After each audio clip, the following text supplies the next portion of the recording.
Hard times knocking on my front door. I remember the inner city riots from '84 and Maggie Thatcher's hardcore war on the poor. The rich be getting richer cause they're always taking more.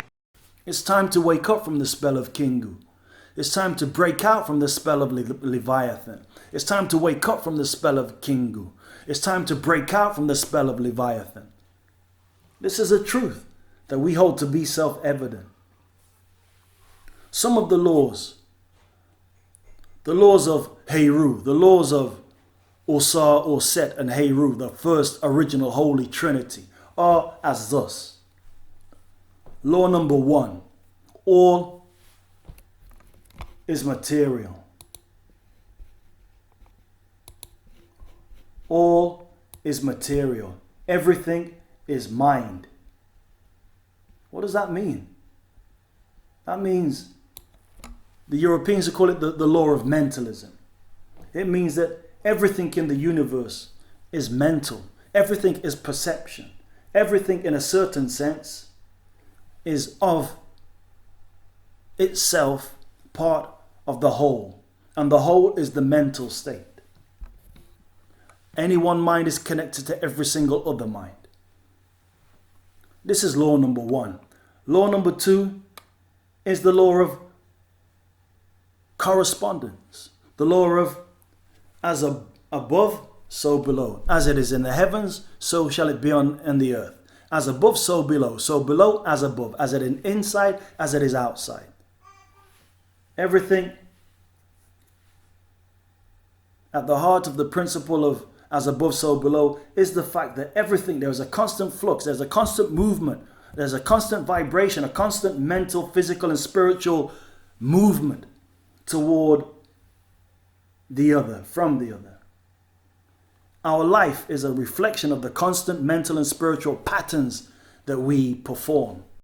If there are certain mistakes that a race, that a people, that a nation makes, then they need to look at the patterns of their behavior to see what those mistakes are. Or they need to correct the patterns of behavior lest they repeat the errors that led to those problems. In other words, if you don't learn from history, then you're doomed to repeat them in the future. As above, so below. As it is in heaven, as it is in the mind, so shall it be made manifest in the earth. So shall it be made manifest in the flesh. Understand this. Your energy in your spiritual life, for example, if you've got very low energy spiritually, then this will sometimes relate to having very low energy mentally and very low energy physically. Similarly, if you have very low energy physically, this will translate to you having very low energy mentally, intellectually and spiritually. Everything is connected. As it is in the heavens, so it is on the earth. As it is on the earth, so it is in the heavens. So it is in as it is out. So it is up as it is down. Understand this principle. So this principle, the best way to look at that is, if you go to the gym, say you're feeling a bit lethargic, you go to the gym. Have you noticed that if you train, after you've trained, you feel invigorated, you feel better, you feel more alert, more alive? Because that's what you're supposed to do, exercise. We're not become a gym freak and just exercise physically. You're supposed to exercise and build mentally, physically and spiritually. And that's where we come across Africa, because we're not on this. The third law is the law of vibration. And these laws are not all mutually exclusive. They are all inclusive. The law of vibration dictates that nothing rests and everything moves and everything vibrates and everything is in a constant flux. Not even the rock is still or static. And yet to the naked eye, it's still and it's static. But it will take 1,000,000 years for a rock to form into a mountain, or for a lake, or for a stream to form into a river. Nothing is static. It's like lots of people nowadays are happy and getting high from the law of attraction. This is in itself the law of vibration, or it's a principle of the law of vibration. Everybody knows that the law of attraction, for example. If you want to have a happy, fulfilling life, then you need to have a high energy, state of life. You need to think that. You need to project that. It's like attracts like. Yeah? But then at the same time, according to the principles and laws of what is up, what is down, and the principles of polarity, which we'll touch on next, opposites attract. Law number 4, the principle of polarity. The principle of polarity dictates that everything is dual. Everything has poles, equals and opposites. Everything has a pair of opposites, and like and unlike are the same. They are opposites. Like and unlike are opposites, and yet they are identical in nature, but just different in degree. Extremes meet. All truths are but half-truths. All truths are paradoxically reconciled. All truths are but relative truths. My truth is not your truth, and yet it is related to the truth. Everything has a dual nature. Again, these principles are not mutually exclusive, they are all inclusive. 5, principle number 5, the principle of rhythm. Everything flows. What goes out comes in. What goes up comes down. Everything has tides. Everything flows. Everything is in a wave. These principles are not just spiritual principles. They can be related to electromagnetism. They can be related to microbiology. They can be related to cosmology. They can be related to chemistry. They can be related to politics, economics. Everything flows. Everything behaves in accordance with the principles of rhythm. Just like now, Africa may not be your time. Up until now, that is. Right now, Africa, it is definitely your time. Whether you realize it or not. The Americans realize it, the Caucasians realize it, the Asians realize it, everybody but the Africans realize it. Everybody wants Africa apart from the Africans. Because the Africans don't know what time it is. They don't know what the rhythm is. But everything happens according to these principles. You can go to the Chinese Confucianism, the book of I Ching. You can go to the book of the Tibetan book by Dead. You can go to the Buddhist teachings and sayings. You can go to Hinduism. You can go to Christianity, to Islam. You will see that everything in terms of the principles and spiritual sayings and laws and rules and moreways and folkways and everything is based from these cultures. Law number 6 is based from these principles. Law number 6, the principle of cause and effect. Every cause has its effect, and every effect has its cause. Sometimes this principle is known as the principle of causality, but then we try and find the root. What's the meaning behind this?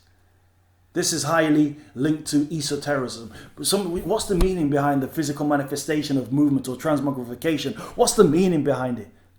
But you're not going to be able to understand the meaning unless you have practiced and trained and exercised mentally, physically, and spiritually. The final law is the law of gender, and that we believe, or the beliefs are that gender is in everything. Everything has both its masculine and its feminine principles. That is, a man has both masculine and feminine properties, and there are certain traits within male and female that need to be reconciled within each and every male and female. A man can have female traits, so a female can have male traits. It's not a matter of sex, it's a matter of characteristics of gender. It has less to do with the biological sex than what it has more to do with the notion of different masculine and feminine energies. Everything is energy, which was the first principle. Everything is mind. So then, taking these principles, not exclusively, but inclusively,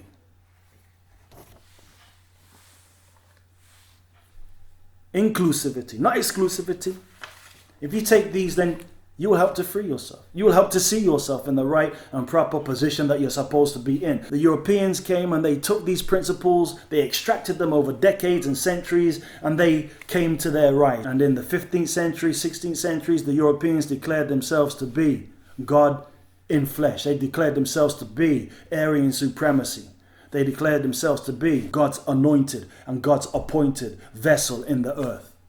They declared themselves to be the captains and purveyors of civilization. And they took everything that was learnt, everything that was to be learnt from Africa, everything that was to be taken out of Africa, in the 14th, 15th, 16th centuries. They took everything that they could in order to build themselves up. Just like the Arabs before them took everything that they could. Just like the Romans before them and the Greeks before them and the Greeks and the Persians and the Rome. Everybody goes into Africa and takes out from Africa every form of natural, earth, mental, physical and spiritual resource that they can get their hands on. Because you don't know what you have. Or is it that you know what you have and you don't value it? But now, in a modern context, the spirit has been devoid from the physical and the mental, and we start to now see, hey, life is materialism. Life is but a dream. In the 18th and 19th centuries, as the white man went around the world, exterminating, genociding, ethnic cleansing, appropriating, masquerading, traveling, and so-called discovering places around the face of the earth. They had this thing, they had this notion that they were God. They had the justice and the rights to do everything because they have a papal decree. They have a piece of paper to say that they can do whatever they want and they can appropriate whichever land, forest, mountains, river, gold, people, livestock, anything that they wanted, they could appropriate it by virtue of them being put in their position by God. This became known as manifest destiny. This became known later on as the white man's burden. The white man's burden, as he saw it, they even wrote, who was it that wrote the poem? Was it Rudyard Kipling wrote a poem called The White Man's Burden in 1895 or 1899, part of the Kipling Society. They used to say it and sing it. I think they had it in relation to the expansion of America within the Philippines, or the expansion of America in the face of the earth, and now America must fulfill its manifest destiny upon the face and a place called earth. And The White Man's Burden is a poem. I'll read a line or two for you. It goes as thus. Take up the white man's burden. Send forth the best ye breed. Go bind your sons to exile, to serve your captives' need. Now, the reality is, everybody's come to Africa. The Arabs, the Christians, the Romans, the Greeks, the Buddhists, Confucian, and they all derive their teachings and their esotericism from the back of the black. It's true. Like I said to you, there is no Englishology. There is Egyptology. Ancient Egyptian, ancient Kemet is the mother and father, the origin of civilization, the origin of cosmology, the origin of mathematics, the origin of science, of neuroscopy, of the origin of astrology, the origin of biology, the origin of chemistry, the origin of alchemy, the origin of metallurgy, the origin of civility, the origin of architecture, the origin of irrigation, the origin of farming, the origin of everything, every discipline, the origin of philosophy, the origin of religion, the origin of everything, the origin of politics, the origin of everything comes from Egypt. And that's why there is this pursuit, this intellectual pursuit. University courses, universities are built off the back of Egypt. Because from the first shall come the last. There are even sayings and proverbs and prophecies and parables within the Bible where it says that the first shall be the last and the last shall be the first. That's why many people believe that we are cursed. Or others will argue that Ham, Shem and Japheth saw the nakedness of their father and that's why man's is cursed. But parables are parables for stories for how to live. Now, folks might say, well, we don't have to deal with this because we're in a post-racial society. Okay, cue the laughter, cue the laugh tracks. A post-racial society, really, this is the one issue that folks have not dealt with. You understand? In other words, this is a real issue of public policy, of where we go in the future if we really are to go to a age of peace. But there's many beings that don't want peace and they promote these half-truths and lies. So we want to expose this. Call this maybe one of the Rastafari Exposed series, like Black Hamitics and Shemitics. Because some would say that Ham is the black man, right? That Shem is like a brown or Asiatic man, or tan, or some would say olive. They'll say, Middle Eastern looking. Or Middle Eastern Asian looking. They'll say Shem is Middle Eastern Asian looking. But then, we have the the Middle Eastern people who do look Asian. And the more that we study, we recognize that many of the so-called people of the Middle East during a certain period of time were a certain Asiatic or Asian, Chinese or Mongolian, as they used to call it, looking people. And we can see that in a lot of Muslim, Islamic art and and a lot of the Islamic and the Muslim art, we see that as well. The Bible we see as a basic instruction before leaving earth, and we see it, we use it, we need to use it as a basic instruction, a guiding principle, a pro forma even, a checklist even, just like the 42 positive affirmations, just like the 360 negative confessions, just like the 42 positive affirmations, just like the 49 affirmations of Heru. These are all guiding principles. Of course, nobody is holier than thou. At the point of leaving this earth, where you meet yourself and your maker, every action, every thought, every decision, every consequence, every emotion, everything, every deed that has been recorded from your life will be read out to you. And you will have to weigh your heart against the actions of your life. And your future energies will be determined upon how your feather fares on the scales of justice, on the scales of ma'at. Take it or leave it alone. But the reality that we're faced with today, Africa, is that China is massive in Africa. I'm not saying bombard and get together with people and smash them up and crash them up and smash them out of Africa. I'm not saying that. I'm saying it's about time for Africans to come together and build their own factories. So we can say, you know what? It's made in Africa. It's created in Africa by Africans at home, for those at home and abroad. And everybody else can benefit from it too. But it has to come through you. There's a thing called nationalization. The definition of nationalization as provided by Merriam-Webster is a process of transforming private assets into public assets by bringing them under the public ownership of a national government or state. An example would be the government taking control of an industry such as oil, steel, rail, banking, or air. We're following this modern nation state whereby the rules that we play of the games that they lay down for us to stay in perpetual slavery are that we cannot get our heads above water economically. So therefore, enact the laws of nationalization. Europeans do it. England does it. They've just done it against their British rail system. It used to be called British Rail, broke up into several privatized firms. Now the government has said, look, you people are making too much money, not doing anything for the people. You're giving the consumers a bad job. They pretend that it's consumers that are hurting, that they care about that. But they want to renationalize it so that they can then go and make profit for themselves and bolster the coffers of the government. So what I'm saying here is that nationalization is the tool that you have. Do you think the World Bank, the World Health Organization, the International Monetary Fund is going to honor any debt it has for anybody else in the world? No. They get their money by exploiting African, Asian, black and brown countries from around the face of the earth. They honor nothing. How can you loan somebody a sum of money and then ask them to pay back 20 times, 5 times, 3 times the amount of the initial figure? The rising burden could soon be too much to bear for many of the continent's economies. Now, in the past 2 years, the average external debt payments by African governments doubled to up to 12% of revenues. China is Africa's single biggest creditor, accounting for 20% of the continent's foreign debt and 17% of interest payments. 1/3 of African public debt is owed to private lenders who charge more than governments and funding organizations like the IMF. 55% of external interest payments go to private creditors. Usury. In Jewish law, I'm given to understand that this is forbidden. In Islamic law, I'm given to understand that this is forbidden. In Christian law, I'm given to understand that this is forbidden. In the laws of Heru and Hermes and the laws of Ma'at, this is not justice. This is not balance. So therefore, it is forgiven. It is not permitted. The debts must be forgiven. The debts must be written off.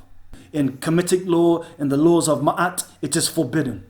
If these things are forbidden, usury, and making 3 times, 4 times, 10 times the initial sum of the initial loan off the back of struggling peoples, then it needs to be forbidden. Renationalization, nationalization, nationalize your industries, your gold, your diamonds, your bauxite, your copper, your platinum, your uranium, plutonium, everything needs to be nationalized. Get all of these foreign countries to sign deals or to get out. In South Africa, there's one brother called Julius Malema, who was a member of the African National Congress. Many young people have said we are tired of Africans being given a privilege over other languages. And it is not something new, because the teaching of Africans is actually creating an impression amongst white people that they are the special ones, and therefore they are not people like all of us. And we think that the continuation of this struggle is very important, because it seeks to create equality in our society. We have a responsibility to ensure that we fight for an equal society. But we cannot be an equal society if others are given preference over us. And how are they given preference? Their language is preferred over our languages. And when we say Africans must fall, it doesn't mean Africans must not be spoken. It means Africans should not be given preference and should not be a language of privilege and power. It must be equal to all the languages in South Africa. He reminds me of Brother Momia Abu Jamal, who was the head of the Black Panther movement, of Minister for Information for the Black Panther movement in Philadelphia back in the 1980s, who's now still in prison. But this is an alleged crime. They were hunting for Brother Momia because he was a very articulate, a very well-spoken, a very highly educated individual that could help to move and shape the people in America. So they took him out. Anyway, Julius Malema reminds me of Brother Mumia. But Julius Malema, he was convicted in the court in South Africa, where Mandela spent 27 years, over 10,000 days of his life in jail, and came out to be the president, and led the country not as a shining black star, but as something other than. So he was convicted of singing a song, Julius Malema. It was called the Dubala Ibon. The song is Shoot the Boers. Shoot the bows. Now, I've already told you, I'm not in favor of getting posses to go and enact so-called justice. I'm not in favor of violence for violence or an eye for an eye. I'm not. But he's got every right to go and sing Shoot the Boers. But it's not right for him to be convicted of a crime or a hate crime for saying Shoot the Boers, because he's not doing it. He's just saying it. He's not playing it. The Boers have shot and murdered and tortured and kidnapped and body snatched Africans for years and years and years. How many of them have ever been convicted of a crimes? For the land theft, for the murder, for the body snatching, for the kidnapping, for the genocide, for the ethnic cleansing, for the exploitation. How many of them have ever been convicted? And yet they all benefit. South Africa and the Europeans have benefited off the back of this murder. Moving to Congo. What about so-called King Leopold, the cousin of King George of England?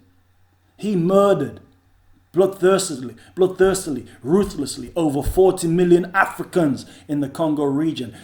But there's a man equally as despicable as Adolf Hitler, yet very few people even know of his existence. King Leopold II is one of the least reviled tyrants from history, yet he was directly responsible for the deaths of an estimated 15 million people. He caused a hidden Holocaust that is rarely mentioned, devastating an entire country, murdering the vast majority of its population. So why is so little spoken about King Leopold II? Some say it's because he only murdered Africans. Leopold was the king of the Belgians between 1865 and 1909. Nothing about his upbringing spelled genocidal psychopath. As a young prince, he was perfectly well behaved, an upstanding member of the royal family. But it all went to pot when he gained ownership of the Congo in 1885. But let's just rewind a little. How does a king in Belgium come to own a large country smack bang in the middle of Africa? Throughout the late 1800s, Africa was being slammed by Europe. Multiple European countries attempted to and successfully colonise vast parts of the continent. The methodology behind all this was basically, oh, look, Africa isn't as civilized or technologically advanced as us. Let's take their land and freedom, then force them to practice our religion, use our technology, and we'll take all the profits from their mineral rich land. These European devils went into Africa, went into Australia, went into America and murdered whole generations, whole nations, whole tribes, whole races, whole societies of people that were black, brown and yellow and red, purely because of the fact that they were considered to be savages. They were considered to be less than human by papal decree, I hasten to add. But how many Europeans, since when has King Leopold or King George or King Louis XV, 16th, 19th, since when has Pope 7th Clomley, Holy Pontific of Rome, since when have any of the popes been convicted for any crimes done unto humanity? None, neither, neither, none, never. And yet the Vatican will come out and say, we apologize for slavery. The popes have come out in the past and say, we apologize for slavery, unreservedly. But in the catacombs of the Vatican, you will find all of the books, the scrolls, the templates, the papyrus, the papyri of the ancient knowledge and wisdom teachings or the esoteric teachings of Kemet. And inside the library, the past surrounded us again, as we were shown the magnificent building and its riches. This is the Urbino Bible. For instance, this spectacular Bible commissioned in 1476 by the Duke of Urbino. Who wanted to have a very fancy Bible. Well, here you go. And this is what he got. Library curator Timothy Jans tells us the Bible took years to make by hand, letter by letter, picture by picture. Decorated with real gold. It's just one of the library's 80,000 handwritten manuscripts from the ages before the printing press. Add to that those 2 million or so printed books, Christian and pagan, sacred and profane, in virtually every language known to man. Of Canaan, of the Yoruba. How many Australians, tell me, have ever thought about, you know what, I feel guilty. Let me give back to the Aborigines their land. How many Americans have ever thought, you know what, I feel guilty. Let me give back to the Mexicans or the Native Indians or the Blackfoot Africans, the Blackfoot Indians, the Red Indians. Let me give back to them or their ancestors, their descendants. Let me give back their land. Let me give back the proceeds which I have accumulated off the back of their murder and slavery and disenfranchisement. Let me give back them some of the profits. How many of them have thought about it? Maybe a few have thought about it in the universities, as an academic trajectory, as an academic potentiality, as an abstract. But how many of them have helped to enforce that form of reparation or that form of financial restitution or that form of remuneration? None, neither, neither, never. What about those kings and queens which have been responsible for the expansion? They call it expansion, they call it exploration, they call it territory acquisition. Let's just call it what it is: murder, body snatching, kidnapping and blatant bomb-ass murder, genocide, ethnic cleansing in Canada. How many of the European families have been responsible? How many of them have been held responsible and been held accountable for the death and the murder of untold thousands and millions in North America, in Canada, in Mexico, in Brazil, in Peru, in Argentina? How many of them? What about Australia, Tasmania? There's no Tasmanians left.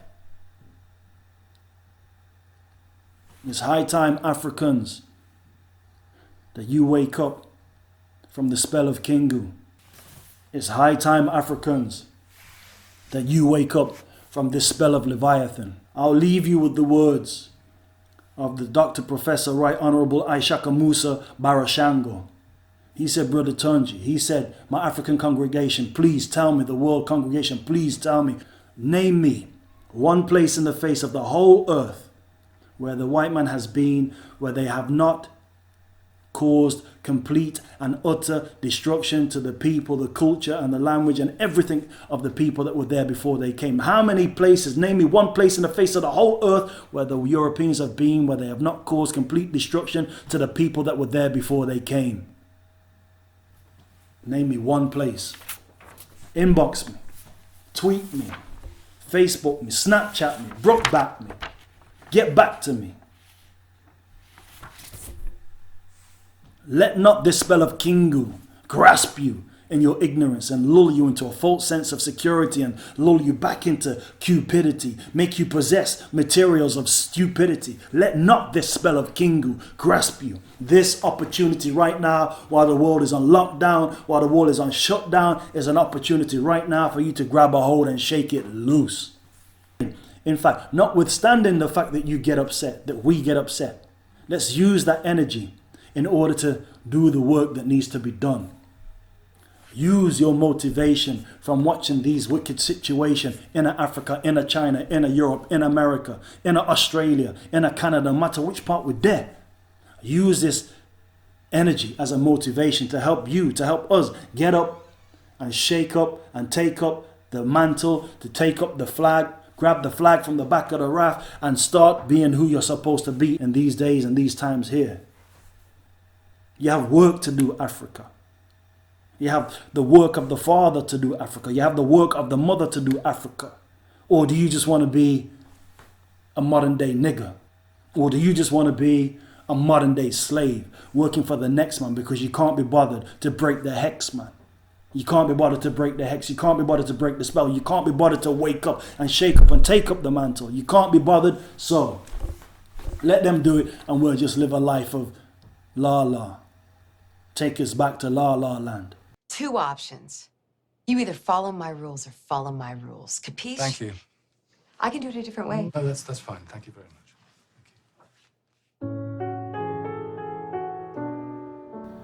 If la la land you want, if a la la land you are gonna get. There's an ancient Yoruba belief that when Olodumare sent his son to the earth in the person of Olorun, or he sent his son to the earth in the person of Oni, the chief came to the earth in order to do the bidding of the Father. Olodumare, the Son of God, was met with persecution. He was beaten with sticks and bricks and stones. He was beaten so bad he had to plead with his attackers. Please, don't beat me. Please allow me to do the work and fulfill my mission. Please allow me to do the job I was sent here to do. But they knew that the job that he was sent here to do would undo the work that they had done. It's time to wake up. It's time to break off the spell of Kingu. It's time to break off the spell of capitalism. It's time to break off the spell of materialism, of individualism, of being selfish, of getting as much and accumulating as much as you possibly can, because that's a bottomless pit. It's time to wake up and do the right thing. Blessed are those in the struggle. Oppression is worse than the grave. It's better to live and die for a noble cause than to live and die as a slave. Hard times knocking on my front door. I remember the inner city riots from '84 and Maggie Thatcher's hardcore war on the poor. The rich be getting richer cause they're always taking more. So we went to school with the holes in the soles of the shoes. The teachers used to laugh when we expressed our views. I went home kinda confused. I watched my mom's drown away your sorrows and booze. The Thunderbird is special bruise, but yo, I refuse to lose. Work hard, train hard, praise God cause I'm a winner. Remember the times we only had sleep for dinner. Robbers, thief and hustler, nothing but sinners inside the room. From the womb to the tomb, I wasn't born with a silver spoon. So